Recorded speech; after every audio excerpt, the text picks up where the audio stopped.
Now, aren't you just sick of being ripped off by games publishers, pushing around these fake screenshots of games that turn out to look like shit? Well, we are. Now, Valve has finally put an end to the practice of using fake screenshots, or bullshots, as they're called, on its Steam store pages. Now, this is the practice of using concept art or heavily doctored in-game screenshots to promote video games.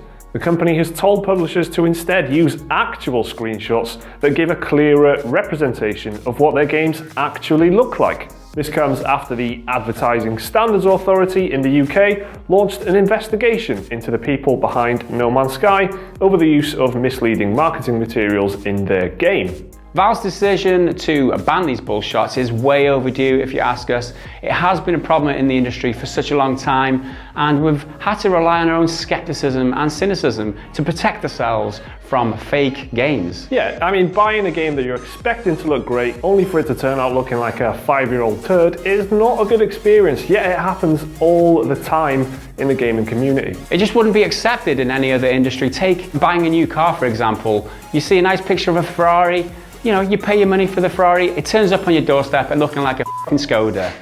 I mean, in what other industry is that allowable? Yeah, exactly. There's not many industries that have put up with this kind of thing, but what do you guys think? I mean, do you think this will help it make it easier for you to choose which games you want to buy, or, you know, do you like a good bullshot? Let us know in the comments, and remember to check out our detailed description of this issue.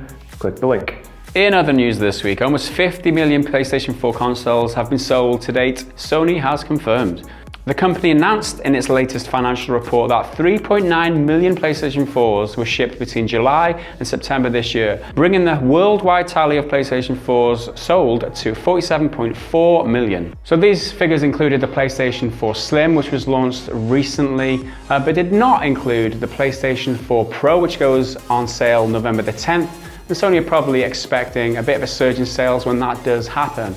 Sony also confirmed that the PlayStation VR has met its sales targets since it launched in October. And EA has been highly criticised for a social media hashtag campaign aimed at promoting its new World War I shooter, Battlefield 1.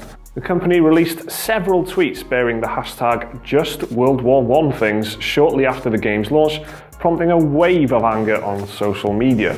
The tweets, one of which featured this gif of a soldier blasting another soldier with a flamethrower along with a caption, "When you're too hot for the club," were of a notably different attitude to the largely somber and reverent tone taken by the game itself. Now, this is a little bit embarrassing for EA, who did delete the tweets shortly after the backlash, and an EA spokesperson apologised for any offence that was caused. EA were also in hot water with investors this week after the sales forecast for its other big shooter in October, Titanfall 2, was far lower than first expected. The blame is placed on the fact that the game arrived just a week after EA's juggernaut Battlefield 1 was released, and a week before the latest Call of Duty installment. Yeah, it's pretty much the worst place on the calendar you could have put it. EA boss Andrew Wilson told investors that while Battlefield and Titanfall do have some overlap, Battlefield is for fans of big strategic play, while Titanfall is more about fast, fluid, kinetic gameplay, and there will be those who buy both.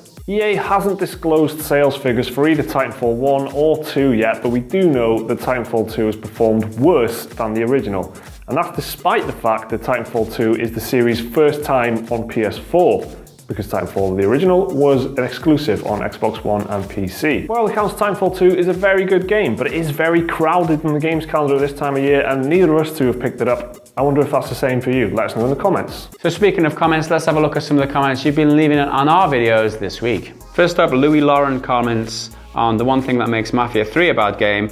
I bought the £70 version of the game with the including season pass, and all I got to show for it content-wise is the Family Kickback DLC, which is a pre-order bonus. WTF. Yeah, I mean, £70. It's a lot to pay for a game these days, isn't it? It's, but they do push these season passes on you, don't they? And there's more content to come though. You've got the upcoming, you know, a couple of chapters in the game.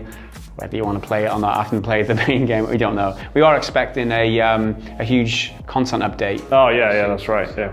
We'll look forward to that. Hope you get your money's worth, man. 30s Guy comments on the same video. I think it's safe to say that most games suck these days.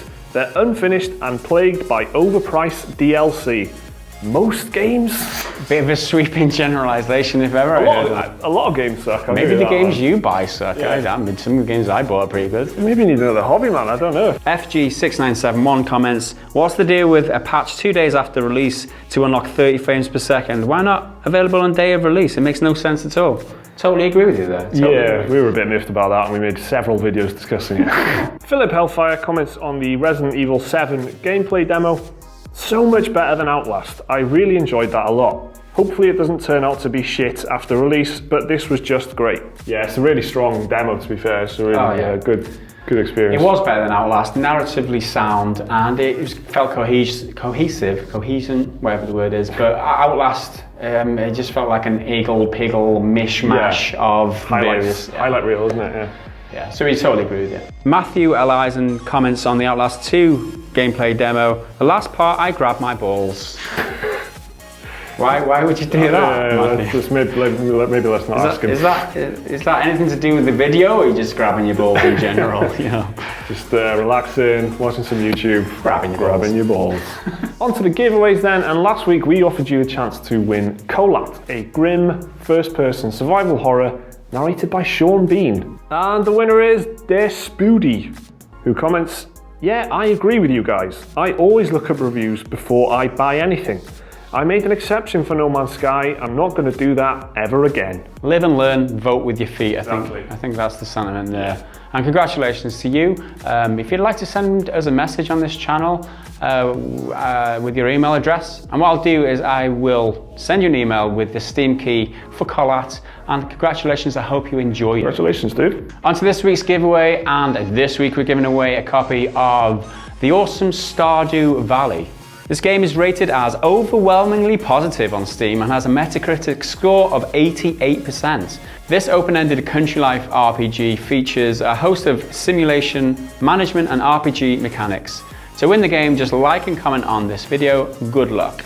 If you do want to check out what Stardew Valley plays like, I did do a couple of playthrough, I think 1 or 2 episodes previously, so click the link in the card that's appeared on your screen now. Go check out what the game plays like and come back here, comment, and good luck in the giveaway.